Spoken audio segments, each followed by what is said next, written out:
Эта история началась 7 лет назад, когда одна семья из Великобритании принесла в свой дом маленького пушистого котенка. Этот котенок полностью изменил жизнь их сына Киана. Когда Симба перешагнул порог своего нового дома, он тут же подбежал к 4-летнему Киану и вскарабкался мальчику на колени. Симба будто бы знал, что именно надо мальчику. Дело в том, что Киан появился очень рано на свет и сильно болел.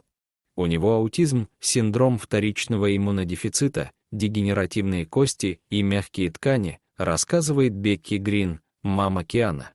В тот день Симба стал ангелом-хранителем для Киана. Киан часто перестает дышать, и Симба тут же мчится к людям, чтобы сообщить им об этом. Когда Киан беспокоен и напуган, то Симба сидит у него на руках и громко мурлычет. Он единственный, кто может успокоить мальчика. И каждую ночь кот ложится спать с Кианом, а когда мальчик засыпает, кот уходит. И утром, перед тем, как Киан проснется, Симба всегда возвращается к нему в кровать. Так они прожили несколько лет. Но 9 октября жизнь этой семьи полностью изменилась. Бекки выходила на работу и собиралась отвезти детей в школу, когда Симба выскочил из дома в открытую дверь и скрылся из виду. Бекки подумала, что он вернется домой, но чуть позже получила от соседа сообщение, которое ее шокировало: Симбу сбила машина. Я мчалась домой так быстро, как только могла. Я увидела Симбу, который лежал на обочине. Его лапы были просто раздавлены.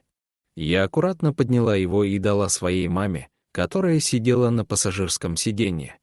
Мы мчались в больницу, а Симба, несмотря на свое состояние, очень громко мурлыкал, вспоминает Бекки. Бекки заранее предупредила врачей, что везет к ним Симбу. Ветеринары были шокированы состоянием его лап.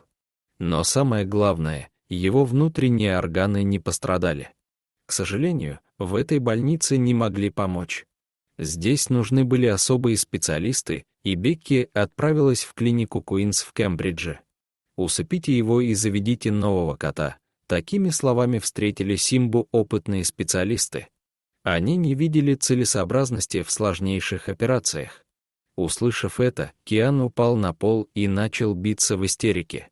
Он умолял врачей спасти его любимого кота, но те лишь пожимали плечами.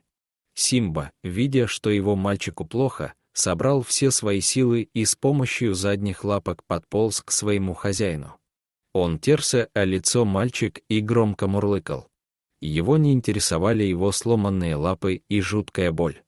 Он знал, что Киан нуждается сейчас в нем.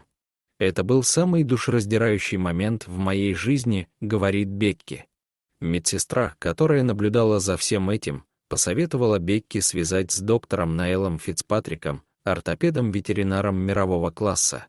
Замечательные хирурги в клинике доктора Наэла тут же положили Симбу на операционный стол. Они не давали гарантии того, что кот выживет, но сдаваться они не планировали. Сейчас прошла уже 7-я неделя, как Симба находится у них на лечении. Он пережил уже множество операций, замену кожи и реконструкцию костей. И сейчас ему намного лучше. Он даже начал самостоятельно питаться. Киан просит маму навещать Симбу как можно чаще. Они стараются бывать у него 4-5 раз в неделю. Клиника находится в 500 километрах от дома Бекки, и поездка туда и обратно занимает несколько часов. Он мой друг, и теперь он нуждается сейчас во мне. Он должен видеть нас чаще, сказал Киан своей маме. Симба на пути к выздоровлению, и очень скоро ему разрешат вернуться домой. Он невероятно мужественный кот, за все время пребывания в больнице он ни на кого не пытался броситься или шипеть. Он стойко переносит все болезненные процедуры. Дорогие зрители, если вам понравилось это видео, то ставьте лайк и подписывайтесь на наш канал. До свидания.